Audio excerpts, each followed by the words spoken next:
Hey, what's up, everybody? Good evening, and welcome to Chicagoland Baseball Chronicles. You know the business. If you woke up this morning, you are winning. This is my coach, Bill Haley. What's up, Bill? We got a good one. Yeah, we got a good one today, Bo. How's everything going? Happy New Year. Hey, same to you. Same to you, man. We got a good one. Mhm. I'm pretty excited, man. Pretty I'm very excited. excited. It kind of feels like all the episodes that we've done up until this one has led us into this one. I'm really excited, and I'm looking forward to getting it going. Yeah, man. We got a. But without further ado, we got a legend.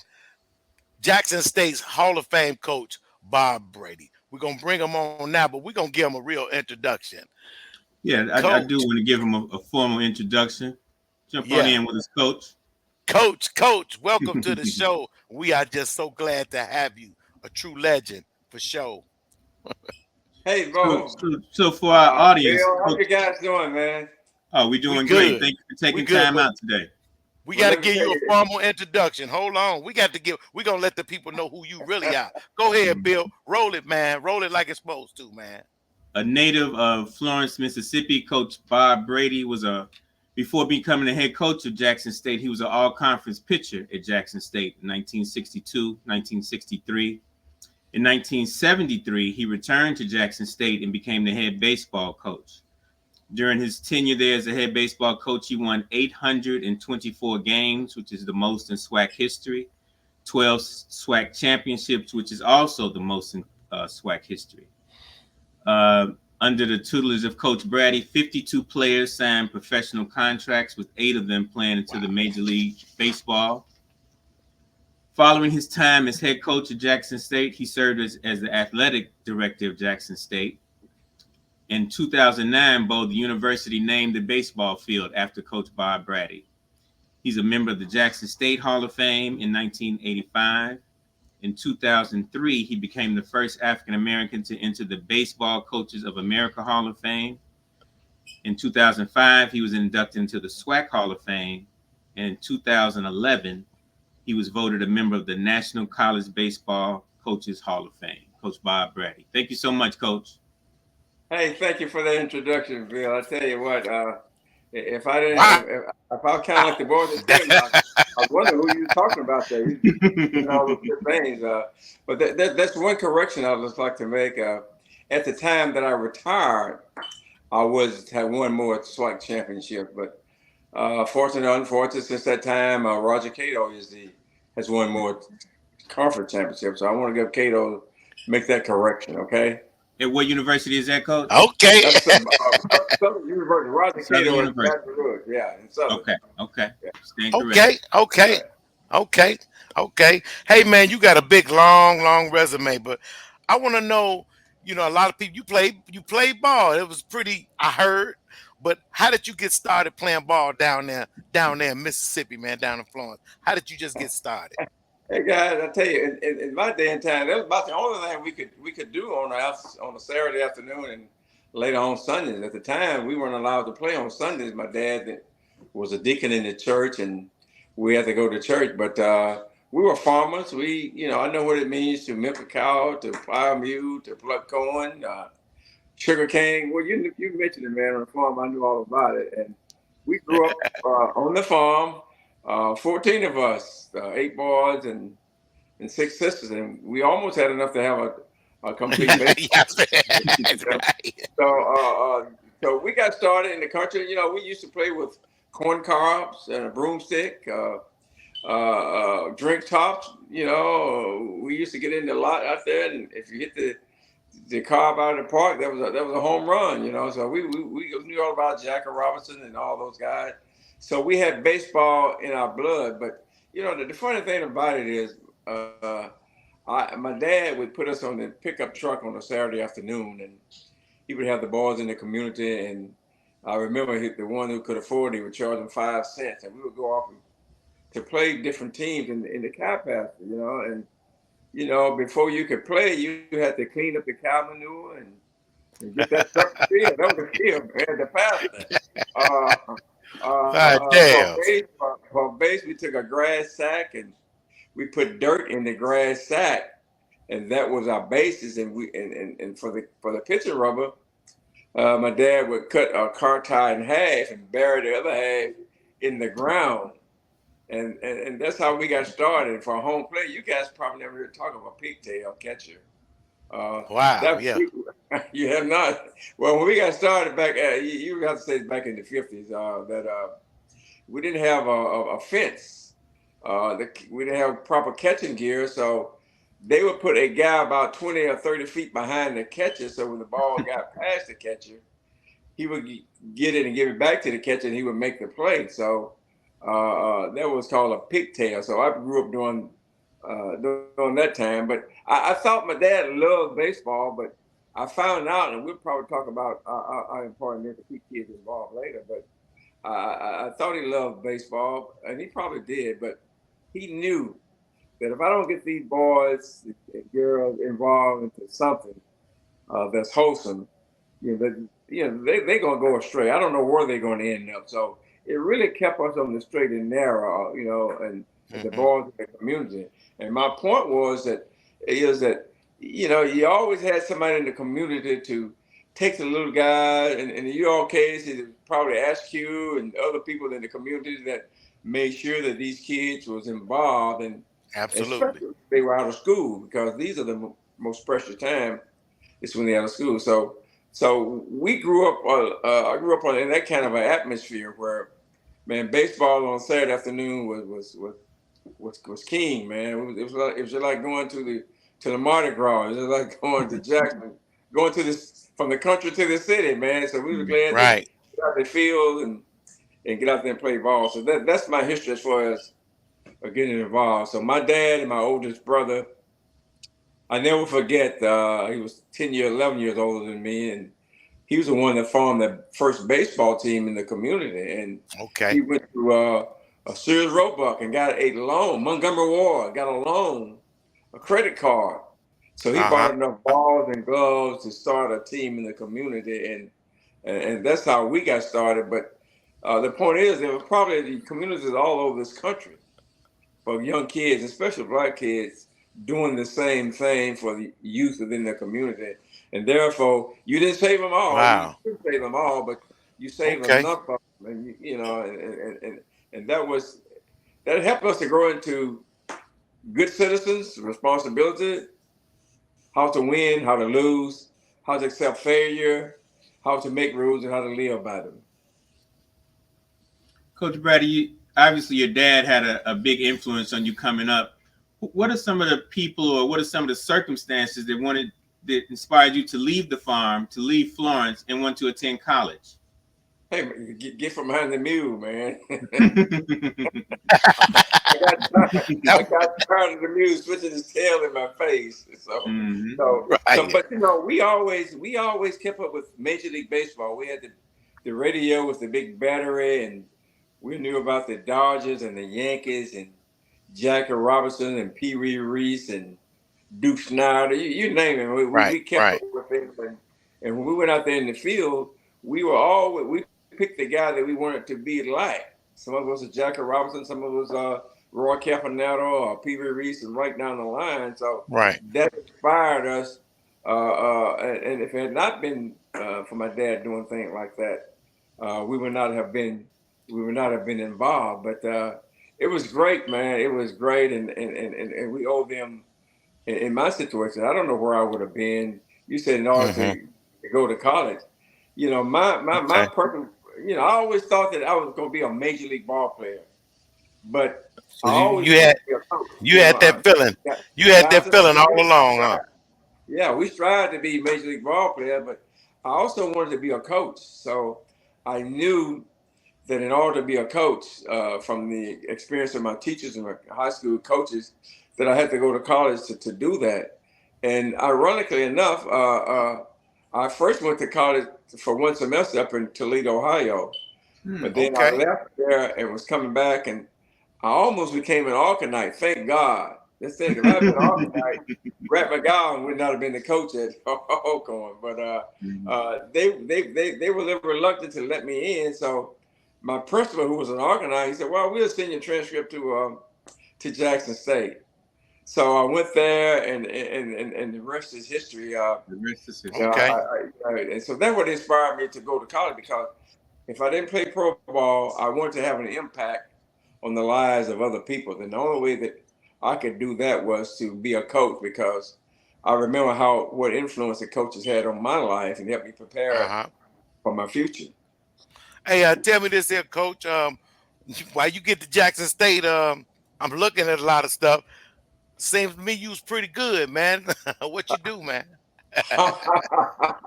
Well, you're always good in your own mind. You're a legend in your own mind. So I definitely thought I was a pretty good ball player.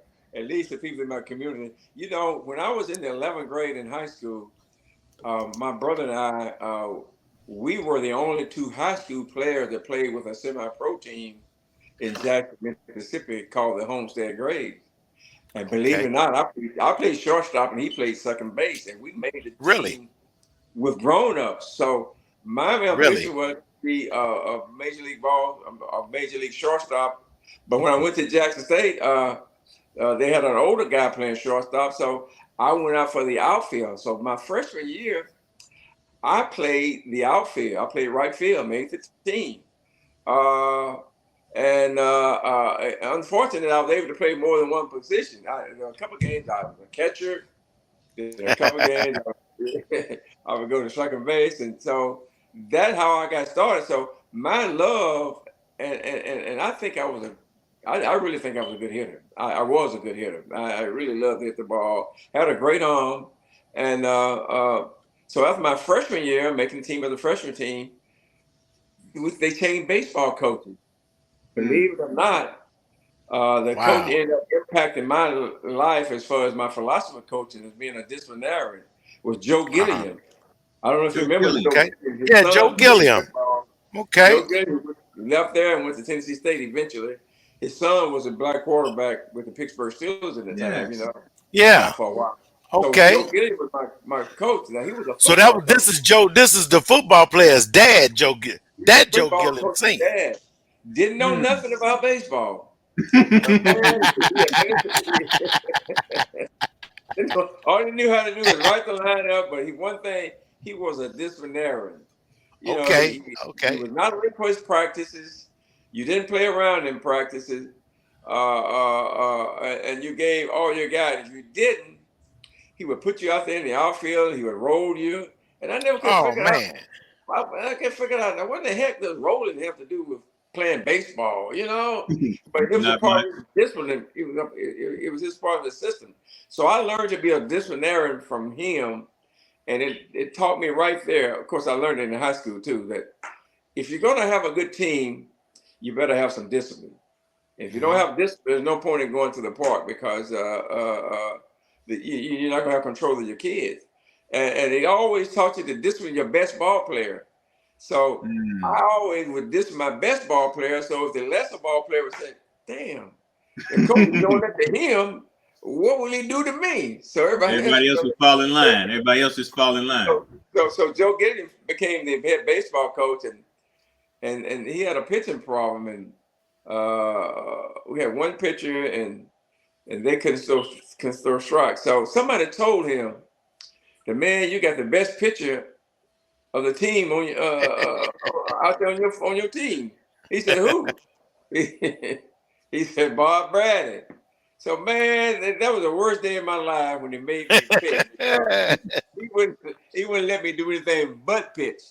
Man, and I hated that. Being on the field once every 4 or 5 days, every once a week, that wasn't my thing. But he made me pitch, and he made me run the whole practice time, man. I never could understand that. I had to just run. The pitchers have to run, not just me. And he look out there and see you walking. He would say, "Hey, pick it up." If you didn't, he had something else for you. So I became a pitcher in those circumstances. Believe it or not, Right. I was a pitcher because I could throw. I had a good arm. Uh-huh. I could throw strikes. I had two or three pitches that I could throw for a strike: the sidearm curve, the overhand curve. I had the two seat. Didn't nobody teach me this, but I knew that if you caught the ball with four seams, it's going to go straight, and you can throw it harder. Mhm. And then I figured out somehow or another I must have caught the two seam, and I found out that take the two seam and sort of play with your fingertips a little bit, the ball will move. So, I had all that, but nobody really taught us how to play the game of baseball. They got guys with the ability, but the most important thing was they gave us an opportunity to be on the Absolutely. field. They gave us the time and the ability and everything took care of that. And you all probably know some circumstances like that in your situation where the men put you out there, you had a team, they organize your schedule, they make sure you play, they make sure you ate, they make sure you practice, and then the rest of history. But as far as teaching how to really feel the ball properly, get in front of it, alligator hands, to work on backhanding and how to throw on the run and all that, that wasn't taught. How to hit, how to stay back. That wasn't taught. Either you was a good hitter, you couldn't hit.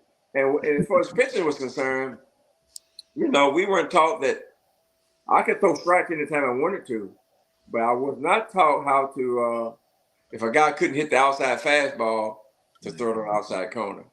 No Absolutely. reason to throw him a strike. No reason to throw him a strike. So if you don't have control, you can't do that.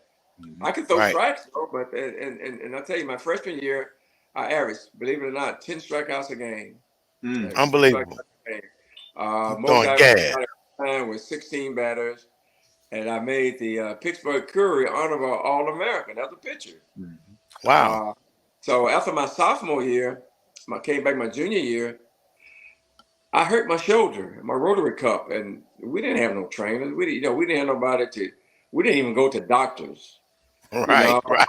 And I can remember Coach Gilly had me out there in January throwing to a hitter that he was trying out.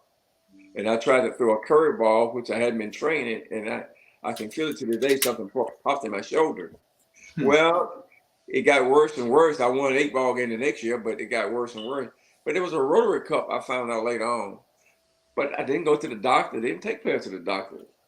I would take a book or something and read, do the power stuff, all that, trying to build it up. But I didn't know what was going on. So eventually the arm gave out, and Coach Gillian left and went to Nashville, Tennessee. But I was a 4-year letterman and enjoyed my college experience, and it prepared me for the future. I left and went back to the high school, coached 8 years.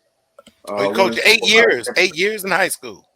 Yeah. Okay. So and then they called me once in January and said, "Hey, you want to be the head baseball coach at Jackson State?"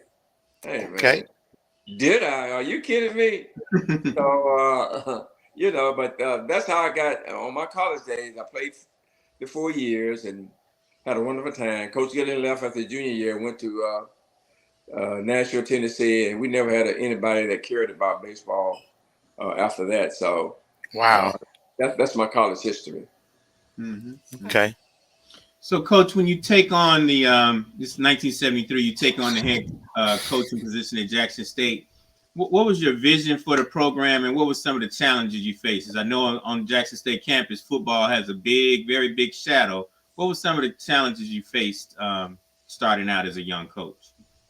Well, it was the first time Jackson State had hired a full-time baseball coach. Really? Before that, Bob Hill was a coach. And after Bob Hill, Coach Gordon, W.C. Gordon, the legendary football coach, Coach Gordon was the baseball coach. Wow. So in January, they told him they wanted him to be a full baseball coach. A football coach. And I never forget that Paul Covington, that was a basketball coach at Jackson State then, and Coach T.B. Ellis was the athletic director. Coach Covington called me and said that we need a baseball coach. How would you like to be a baseball coach? Hey, man, I would love it because I'd gone from integration. I was in a situation where I was coaching in high school, and I had to quit the high school team because when I went from the black school to the integrated school, they wanted me to coach baseball. They made me the assistant coach, and they had the basketball coach, the head coach. Really? And he was white, I bet. I bet he was white, wasn't he? Yeah, he was white. So, but one thing I can say about him, man, he was a friend indeed. Coach Doug Hudden. He had played on that Mississippi State basketball team that shipped off from the airport and went to the NC2A basketball thing at the time. And he said, "Hey, Bob," he said, "Look, man, you know more basketball than baseball I ever know, so I'm not going out there." And I'm gonna tell you, he went and told the principal. He wasn't going out there. He didn't. But don't you know that I went out there and it was half and half white and half blacks, and a lot of the whites quit because they didn't want a black coach. And they put a janitor out there with me to be my assistant coach, white, of course. They put a janitor out there with you, huh? A janitor, man. He was a good guy. We got along good, but you know, I couldn't put up with that. So what year was that, Coach? What year was that you coached? I left after that year. I left in the middle of the year. What year? What year was that, man? That was in 1970. 1970, 71. I left in the middle of the year. And it just got so frustrated and it got so stressful to me until my wife said, "Hey, look, come on home. You don't have to put up with that." So I left my job. What high school was it? What school was it? I'm sorry, what? I left my job in the middle of the year and quit. But I went to a high school. That's before I became the baseball coach now. Yeah. What high school was that? Where was this at?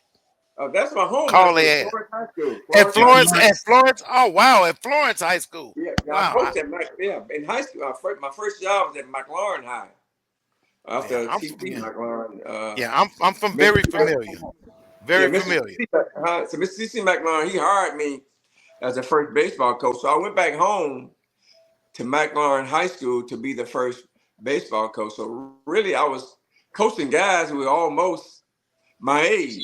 Same age. Right. Tell the truth, though. Some of them high school guys were a little older than they said they were. So I believe some of them were really my age. But it was a great community, and they really stood behind me. And we won 4 out of 5 championships in the conference. And that's when they integrated in '69, and I went to the white high school at the time. It was Florence High School, and this is when I went through this process of being the coach but not being the head coach. So, so I left in the middle of the year. I went to a high school in Jackson. I was only teaching driver education. And it was a predominantly white school in Jackson, Murrah High School. And I'll never forget, I wanted to help the white coach baseball, and no, he didn't want me out there. Wow. So in January, this is when Coach Covington called and said, "Hey, how would you like to be the baseball coach at Jackson State?" I said, "Man, are you kidding me?"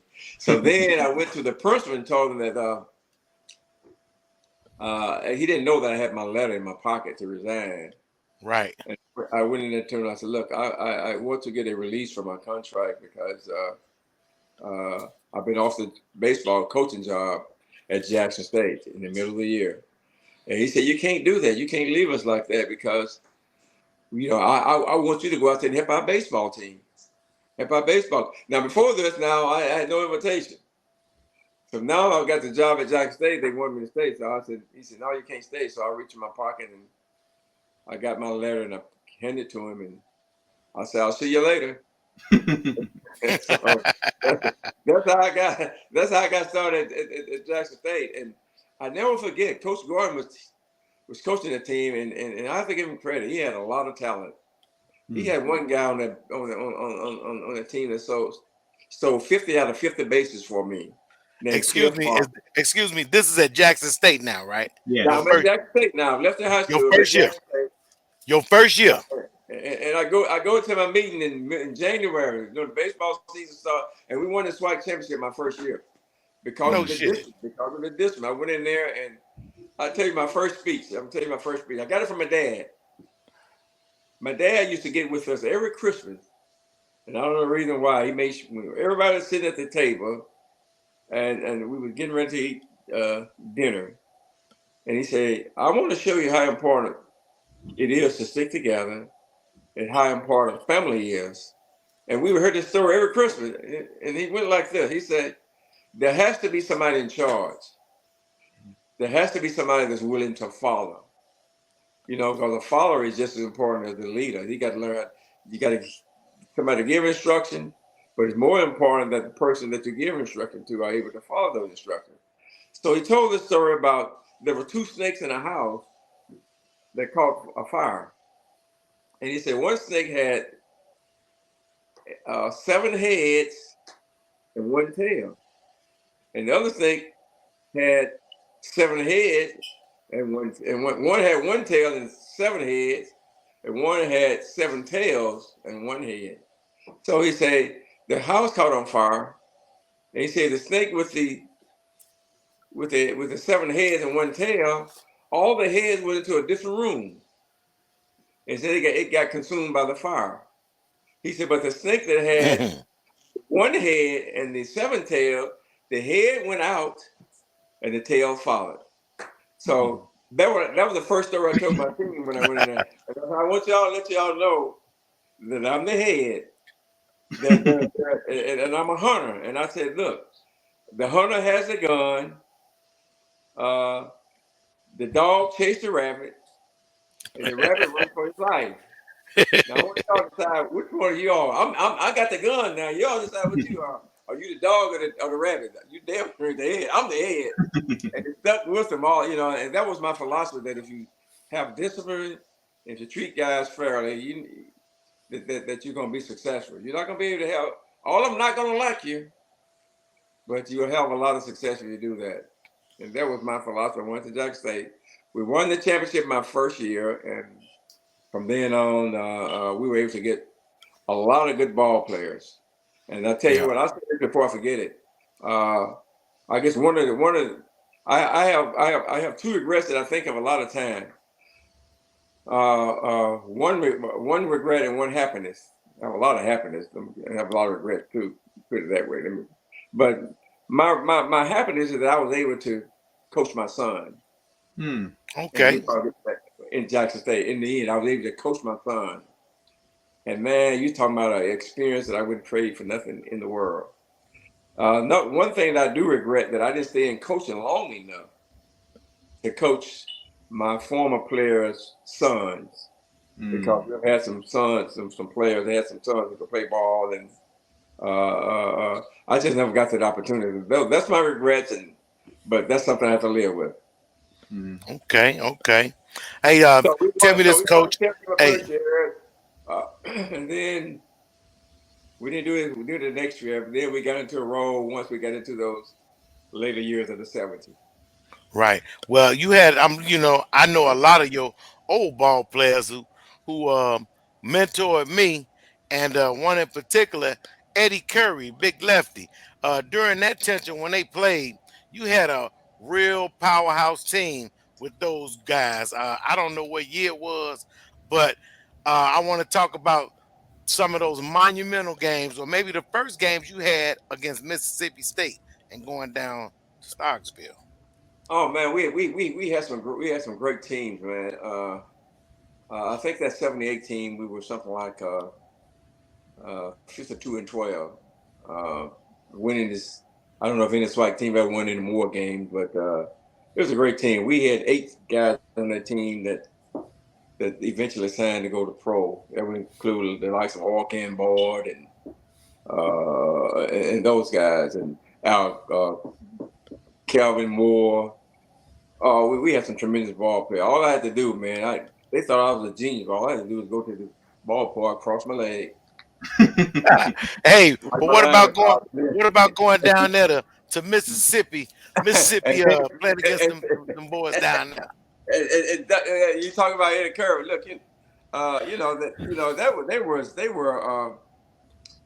Chicago was a blessing to me, man.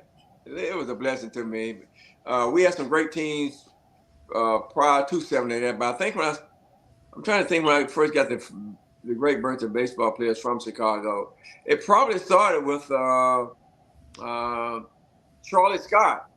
Oh, hey man, you talking about a chunker, man? Golly, that's his buddy there. That's our buddy there. Hey man, you talking about somebody who could throw a ball through a car wash without getting wet? It was him. Yes.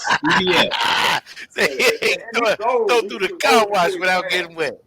Yeah. He was old for his time, man. He was old for his time. He was an old man out there pitching with the boys, and unfortunately, he had some arm problems, and I'll tell you this: if he had not gotten hurt, I just feel like he probably would have been up there with the greatest pitchers that in the big league. He would definitely have been an outstanding pro ball player because he had a slider before I knew what a slider was. He had that heavy fastball. It was awesome. So that was part of the Chicago connection. But I didn't do it alone. Now I had some connection there. There was I'll get to Eddie in a minute. Eddie Curry's uncle, Roy Curry. Roy Roberson. Roy, yeah. Roberson High Oh School. man, Yes. I would come up there and he would let me put my car in. He said, "Look, you can put this Cadillac in the garage, otherwise it's gonna get stolen." So, so he parked my car in the garage. He would take me around where I wanted to go. But my main contact was a guy named Leroy Franklin. Okay. Man, I should pay him, man, because Simeon's finest. Simeon's finest. once we established a relationship, we established a relationship. He would always let me know who the good ball players, and Marvin Freeman, who ended up being a second round draft pick. I got Aaron Carlisle. There's so many guys in Chicago, so if I don't call all them names, tell them don't feel slighted. You had Wayne Williams, Cornelius Knox, oh man, Reggie King busted, and probably would have been the greatest ball player out of Chicago. Never stayed around. I don't know if you know this guy's name. His name was Nate Hendricks. Nate Hendricks. We know him very well. You know him? Oh man, we know him very well. Very well, Coach. Very well. 6'3", left-handed, could throw like Sandy Koufax. But the school evidently wasn't for him, and I don't even know where Nate is now, but I know he left school. But he was the one that got away, and there was others. There was a McCoy, there was a Maurice. There were so many guys that came down this way. Wayne was on that '78 team. Wayne Williams. Yeah. That, we went to Arizona. We won the NEIA district. We won the NEIA regional. We went out to Phoenix, Arizona, and got the game taken away from us by the umpire. But that was a great team, and we had a lot of success. But Chicago was good to me, and just as important. I'm going to say this. Just as important was a guy named George McQuitter. You know him? Yeah, I know a little something about him. I know a little something about him. A little something about him. Yeah, I know a little something about him. That's how I got down there because of you, Coach.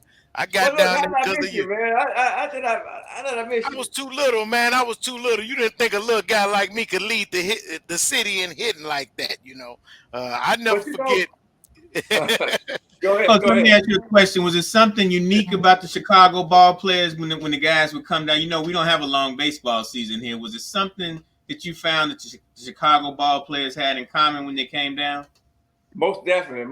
I tell you what, when you mentioned the Chicago ball player, I was coming to see him because I knew one thing. I knew two things. I knew they was hungry for baseball, and I also knew that they were short season, and you guys didn't play until it was snows off the ground. It was probably in late March or April, and I always knew that if I got a guy from Chicago or from the North, that they would always improve, because in cold weather, you just don't get a chance to develop your arm or the things that goes. It's not baseball atmosphere. So I always knew that when they came down here that I knew that if Marvin was throwing 87 or 86 in Chicago, that he's going to be in the 90s once he got down and this hot weather hit him.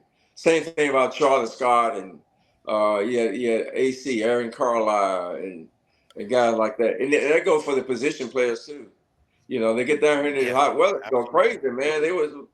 People want to know, where did those guys come from?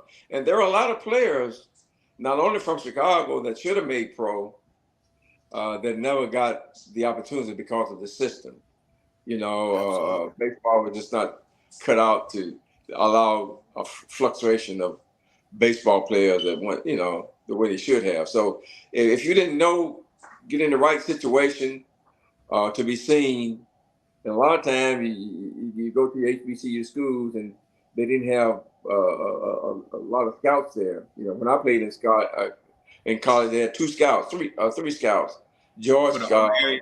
Ed Scott, who signed Hank Aaron, and you had Buck O'Neill, who Wow. was the legendary that scouted us when we was in college, and a guy named Piper Davis. So there was not a lot of scouting going on, but the guy, to answer your question, that what led me uh, to really come up and see those guys from Chicago. And once they got here, oh man, just turn them loose and let them play.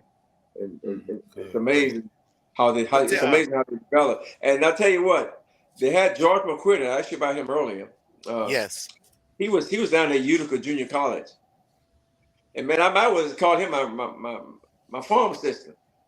I I was sending him players and the NC2A. I don't know. We got time to talk about Proposition 13 and the NC2A pass and all We got that. all the time in the world, Coach. Well, the NC2A was very disservice to the black athletes because Yes, they uh, were.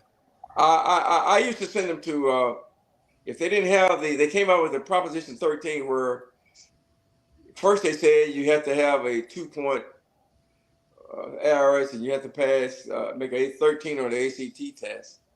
Well, that was no problem. We dealt with that, and then they raised the score that you had to have something like a 18 on the 18. 18. 18. They raised that, and then on top of that, they put in the core curriculum. I always said it was illegal. 2.5. Yeah, I wanted to say it was illegal because if somebody had contested that, it was just not fair at all. How can you allow one kid to go to college who didn't have the 18 and you take a year eligibility away from him? And then here's another kid that made it and you give him the 4 years. So once you had to sign a Proposition 13 guy, he lose a year. He can't play his first year. Then he got 3 years to play for you. So we dealt with that. So when we got the program where they started making the ACT score, then they passed the core curriculum that you got to have so much English, so much math, so much that and that. And if you fail one short, you was not eligible to sign a scholarship. So a kid actually, he could have a 100, he could have an A average, or an A plus average if anything, if it's possible. Right. And make a 14 on the ACT or 16 and be ineligible for a scholarship. So that Unbelievable. really hampered our program. So now they're saying send him to the junior college. Okay, so I got McQuitter down there, and the ones who could not get in school said, "Will you take him?" So he had a hell of a program down there at Utica Junior College.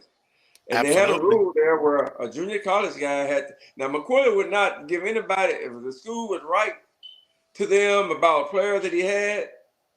Man, you're talking about BFI. He put in the trash, man. he had a fire burn session. They never saw it.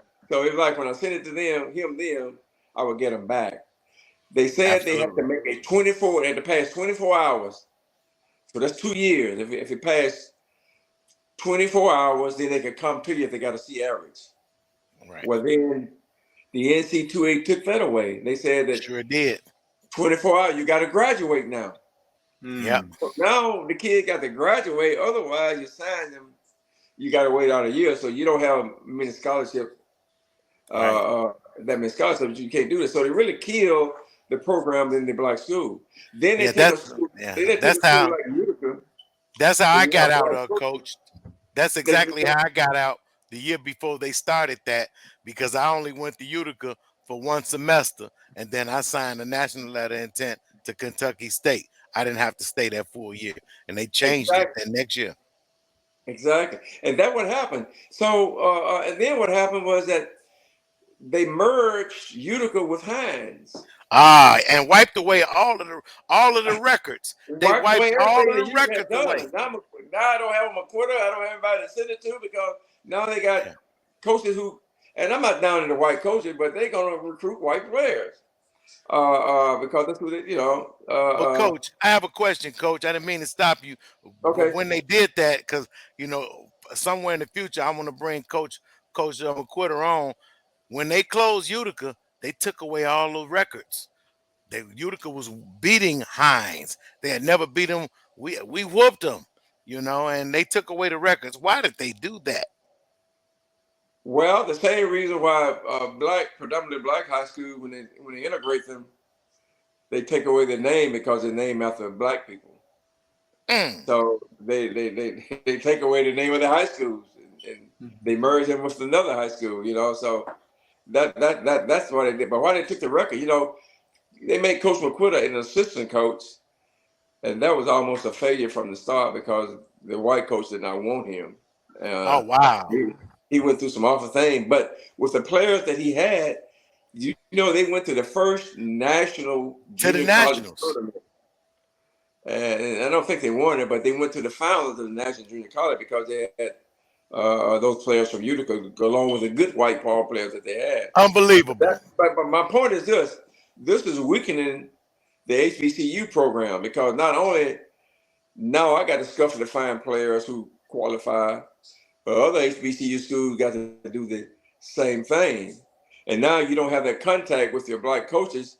Let's just face it, if you got a white coach that has a super black ball player, and you're not going to get him. You're not going to get him. Either they're going to encourage him to go pro, or they're going to encourage him to go to a predominantly white school. That's just the way. That's just a fact of life, and whether it's fair or unfair. But we lost a lot through this process. So Yeah. yeah. I got one more question pertaining to that, and we're gonna move along.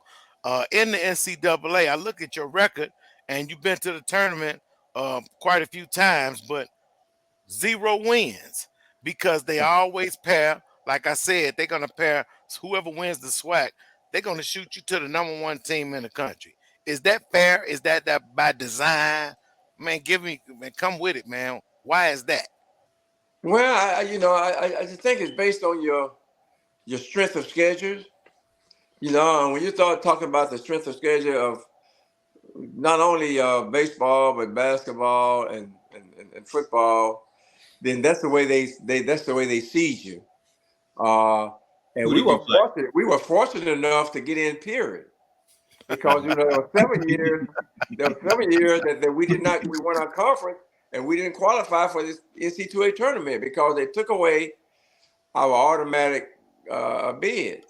So why did they take away our automatic Why? bid? Because some of your smaller conferences, white conferences, started complaining that if you give the SWAC automatic bid and you don't give us one, that's unfair to us. So sooner or later, hey, the squeaking wheels get the oil. So they take away our automatic berth. So now we don't have an automatic berth, and you're not going to get in those tournaments by having a good record. I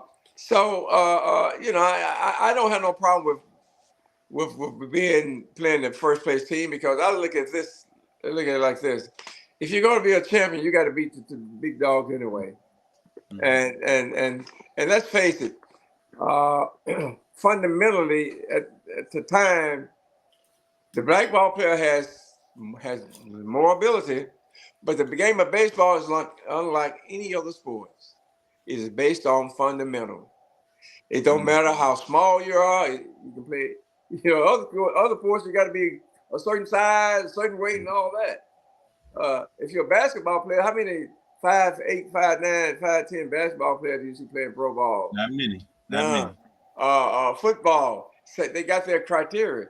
But baseball is the one sport, I don't know if it's the only sport that I know that it's not, everybody can qualify. You can be small. Hey, like you said, you too small. Hey, you just probably in the wrong place at the wrong time. Probably had a lot of ball players, and I probably had a lot of good ball players. That's all, man. Look, I don't have room for them. But you can be fat. Look at the guy who played first base for Detroit. Yeah. You can be big. So you got a lot of combination, and that's why I say that baseball is a fit all, and we have missed out in our community by stressing that to our kids. Yes, we have. Yes, we have. Our kids are specialized now, and you got a guy that's 5'10", 5'8", in basketball who can handle the ball and run the offense and go to college and feed the ball to the big guys, but he ain't going nowhere after college. That's probably could be an All-American baseball player. And my thing is that a player shouldn't decide what sport he's going to play until he gets to the ninth grade. What sport he's best for? He needs to play as many sports as he possibly can, like the old I days. like that. I like Yeah. that because that was a When he gets to the question ninth that grade, I've when he asked gets a to, lot of people, Coach. I didn't mean to hurt you or go disrupt, ahead. but that's a question that I ask, and Bill knows it. I ask a lot of scouts and everything about specializing, and I agree with you. I think that a kid should play whatever because I played multiple sports, and it just gives you a rest period. But nowadays, you got cats specializing. You know, Oh, man. uh, You got what's your fat take? guys knocking balls out of the park. You got guys that's small knocking balls out of the park, you know.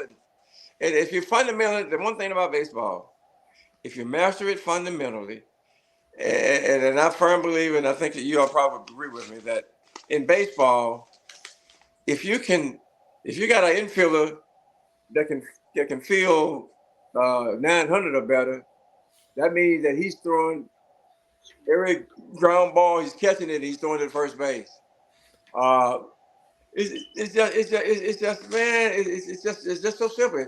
If you can play defense, and if you can keep the team from getting, if like in high school, I think 7 innings is 21 outs. If Hmm. you can keep the team from getting 24 outs, you're gonna win. Well, Outs got nine to inning be. game is That's 27. right. If you can keep the Outs Right. team got from to be getting outs. 30 out, you're gonna Right. win. Two outs. But if your Mhm. pitcher Yeah. are walking people, your fielders are throwing the ball away, and then look up the bases loaded. Now all it takes is one hit. So it's a game where if you play good defense, and then including pitching, that you're gonna win ball game regardless of how good your hitters are. Because hitting will leave you at times when you face good pitching, but defense never goes on a break. So Yeah. that's my philosophy on that. That these kids sometimes they decide that, and you know, you're talking about traveling ball, which is bad for black kids. It's expensive, man. It's expensive, Very expensive. and and, Very and, expensive. and you never get a chance to develop the diamond in the rough. You know, Absolutely. or the guy that's going Absolutely. to learn. You know, you don't get that, and our communities don't help them out. We either No. well, we get into that when we start talking about inner city crime later on. But the thing is that, hey man, you got to put something into it, and you would think. No, go ahead, on. Let me hear your point. Let me hear your point. Coach, you mentioned your philosophy about baseball, about winning games. Outs have to be outs. What would be your philosophy or your advice for a young high school coach or a youth baseball coach? What would be your philosophy for a coach at that level? My coach at that level, I would make sure that my kids are playing when they're out of school. You Hmm. Uh-huh. know, that is most important. You don't have to worry about them while they're in school because you got the other activities in school. But once That those makes kids are sense. out for that 2.5 months, you got to make sure that they are associated with a baseball team and that they are playing a schedule and Hmm. that I would make as many of my players play together during the summer as I That's could, smart. if it's economically feasible. I would make them play together and get to know each other. But the main thing is that make sure that they are involved once they're out of school. But now kids get out of school, let's say in May or whatever, they got 2.5 months to play. In the old days, you know, you had the satellite ball, you had a lot of people playing. But now things have changed. The parks are not kept up, you know. So my advice to a coach would be to make sure that my kid is playing when he's out of school. And the next thing my advice to do is to go to clinics. If you got guys like you all or guys or professional scouts that gives clinics, it's important that our coaches go to them. Not that you Uh-huh. just to learn how to organize a practice. You know, Yes. Information. when I came up, practice was just going out there, pitching batting practice. Then after batting practice, let's have infield. But you never had any session where, hey, for the next 10 minutes, we're gonna do some fundamental drill. I want you to feel 7 ball going to the left. I want you to feel 7 ball going to the right.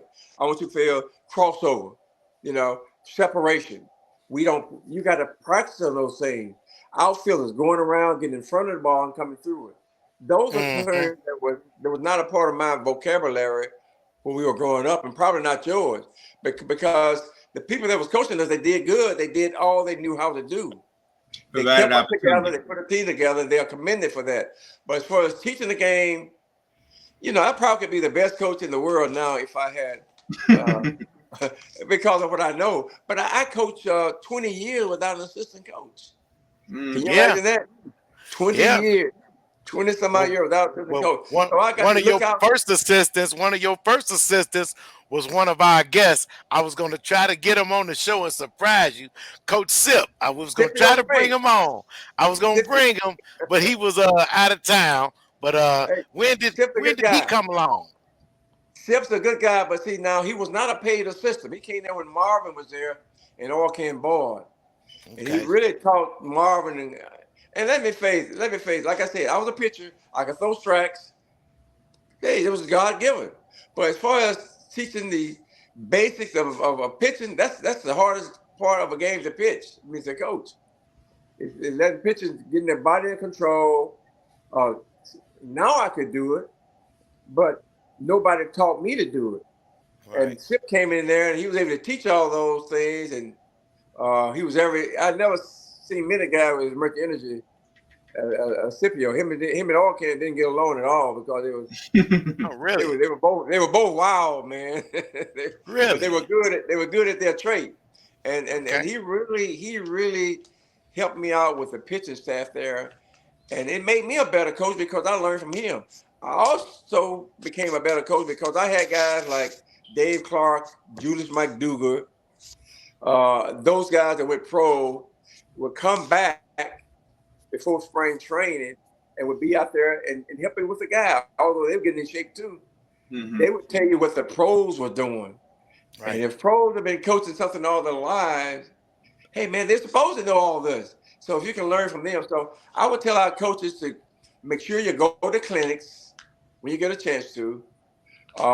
If you can't go to clinics, now they got it where you can get videos Yeah. and all that. It's easy to YouTube. put somebody to the side.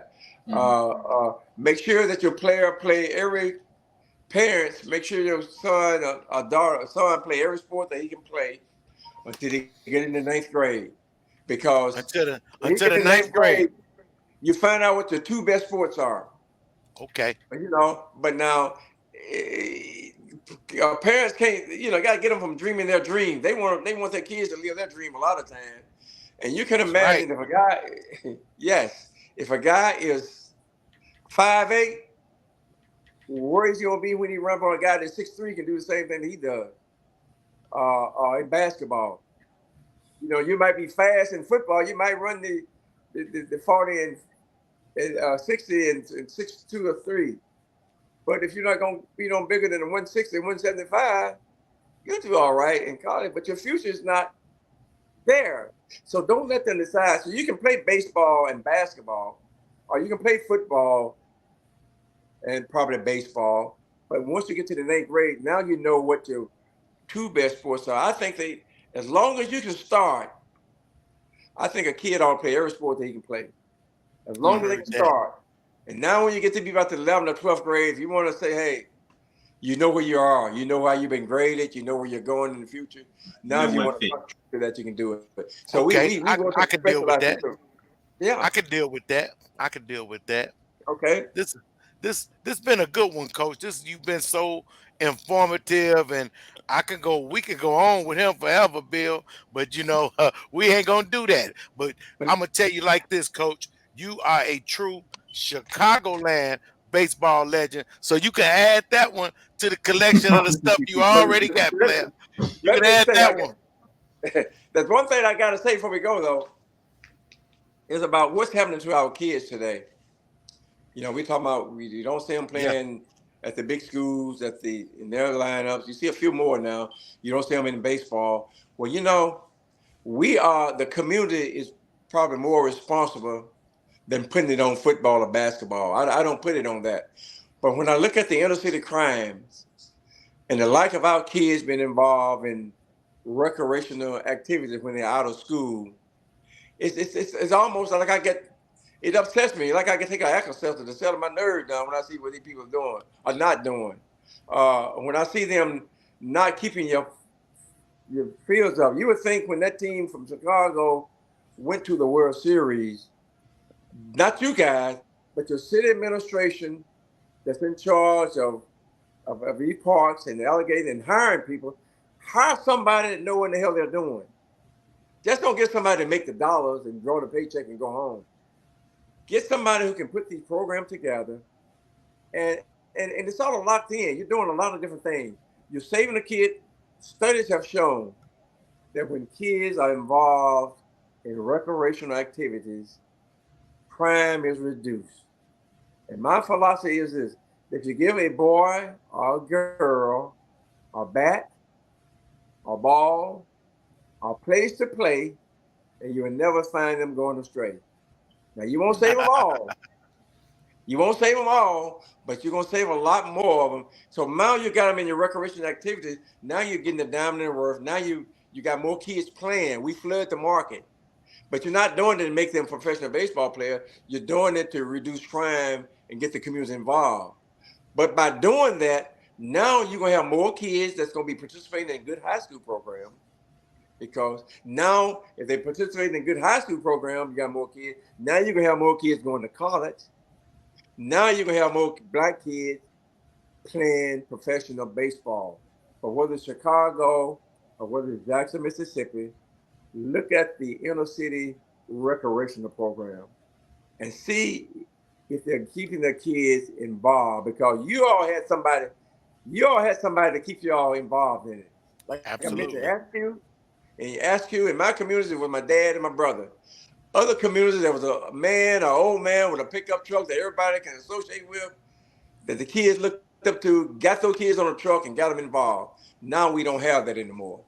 So if we're trying to Yeah. reduce crime in the inner cities, let's put the right people in the right place. Get these kids involved when they're out of school. You'll see a reduction in the crime rates, and you see a lot more participation. How about that, Very good. guys? Very good. I love it. Hey, I love we love that, man. I mean, it. it's the best way to end it, man. I mean, really, and it's those are facts, man. And like I said, it's just been an honor to have you on our Yes, show. it has been. Yeah, Yeah. real talk, man. And you are, like I said, you add this one to your collection because you a Chicagoland baseball legend. A lot of folks out there watching it, and they love you, Coach. But You know, let me say this to you guys, man. I really take my hat off to you guys, Bill, and you guys.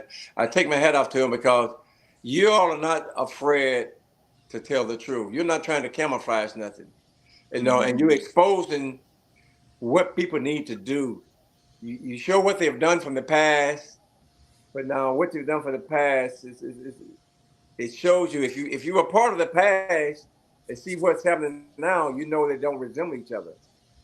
The kids are not involved like they were in the past. So by you guys exposing this and putting it out there, I hope you can call the attention to, hey, the people in charge of recreation in the we Chicagoland. trying. I hope they look up to you guys, and listen to what you say, because after those kids went to the World Series, if you didn't have a program that was trying to get every kid involved, then you have failed them. Mm. That's a whole nother story. They broke us down, but we working on it. And We what working on it. they break us down Yeah, everywhere. yeah, and they broke us They down, broke us bro. down here too. You have no power, but the people in power got to do something. Yeah, It's not about yeah, politics. It's about the kids. But yes, sir. they'll tell you we need more policemen. Well, you can put a policeman on every block. You're not going to stop crime. But you got to reach out for the kids. You got to go where they are, and you got to be a part of getting them a part of growing up. Let them make some rules. Give them some responsibility. Let them know we care for you. Now you got some caveats because they look up to you guys. They look up to us. They look up to the coaches. You got your hands on them, but now we don't have our hands on them because when you got your hands on them, you got other caveats. You can bring people in for testing. You can talk to the little girls about absences. We don't even have a girls softball team in Jackson, Mississippi. We don't Mm. even play girls softball, but we have a Mm. girls softball player, a softball team at Jackson State and Mississippi Valley State and all the other schools. So where do we get the players from? Those are free scholarships. Yeah. Unbelievable.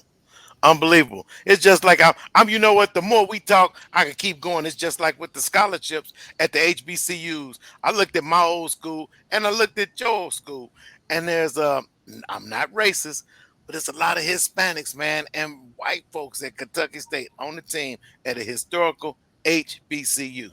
Jackie Robinson You know, rolling over in his grave, man. but you know who put him in? You know who put him in charge? Somebody got to put him in charge.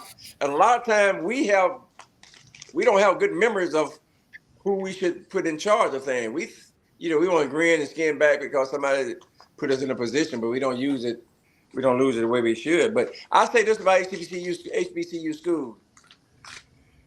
We got to do something to make sure that we take control of our school, but we got to reach out to these corporate sponsors, and we got to sell season tickets so that our school will stop playing these money games. Money games, You yeah. know, money game. I saw where somebody beat Grambling State girls basketball team 158-18. Damn, what do you say to the kids? Hey, bro, we got to get our money and go home? No. Think about how you have demoralized those kids. And Man, how you have really crippled them. So if we sell, I say if Jackson State, any of these HBCU schools, if you would say a 10,000 season football ticket or 15,000, you have enough money now you can play money games. So a lot of this falls on us, and it falls on us because sometimes people in charge do not put people in charge who can make these kind of decisions that make sense. They don't, all they want to do is get a paycheck and go woo wee, that's deep, man. That's a whole nother show, man. Yeah, home. that's a whole Well, nother anytime you talk man. about Yeah, kids, anytime you talk about kids, call me. I I believe in the got you. kids. Yeah, I believe in the kids, Are you and I still do. active with the little league and stuff right now? You still active? That's another story. I leased eight fields from the city of Jackson because they did not keep the fields up. Somebody stole the lights off of all the baseball fields, so they didn't even have lights anymore. But when I had the 18s, uh, uh, I had to find somebody to help me maintain it because Mhm. the city did not maintain it. So Unbelievable. I got to cut the grass. I got to try to. So it's sort of like non-existent because we don't realize the importance of it. Wow, you a legend for real, man. You a legend Hey, for real, that's a dog. way, that's a cold hard Wow, fact, guys. Cold hard wow. fact. I don't know what to say, Bill. It's on you, man. I don't know how to end this. Yeah, man. Coach, we just like to thank you so much for jumping on with us. Like I said, I used to sit on the seventh floor at Newman's and watch Wes take Uh, batting practice, watch West Wes England, England all world. take all Chilly world take world. batting practice, and just so many great memories. We thank you for taking the time out to join us, and thank you for all the stories and memories, and congratulations on your career. Yeah, Hey, what's that? Utica, congratulations. Utica. I see you. I see you. Mm. I see you. Thank Hey, you man. guys for Thanks. having me. It's been a pleasure, and I Yes, look forward to seeing your other shows, your other interviews, and absolutely. tell all those guys, Charlie Scott and all those guys, Mhm. Cornelius, Buster King, tell them all I said a lot of love. We'll do, Coach. We'll do. Take care, guys. Thanks so much. Thank you. All right. Bye We'll bye. do, coach, and thank you for coming. Hold on for a minute. I'm gonna talk to you in a minute. All right. Yeah, that was a good one, Bill. I didn't know how to end that one, man, because we could have on and on. We was over an hour, but well worth it, man, and well worth it. Well, I got a feeling we'll be bringing Coach Braddy back maybe once baseball season started. He has some opinions on Yeah, the number of black ball players in the major leagues. yeah, A lot of strings we can pull there, and I'm sure we'll bring him back. But just to have him yeah. on here was, like I said, I think all of our shows prior to this led up to this one. I I was really believe so. excited to speak with him, and I can't wait for the audience to see it. Yeah, that's pretty cool, man. And hey, people, thanks for watching and tuning in. And if you want to catch it, you can always catch our episodes on YouTube, Chicagoland Baseball Chronicles. And hey, y'all know the business. You woke, you winning. Thanks for watching, y'all. Peace, Bill. All right, take care, Bo. Absolutely.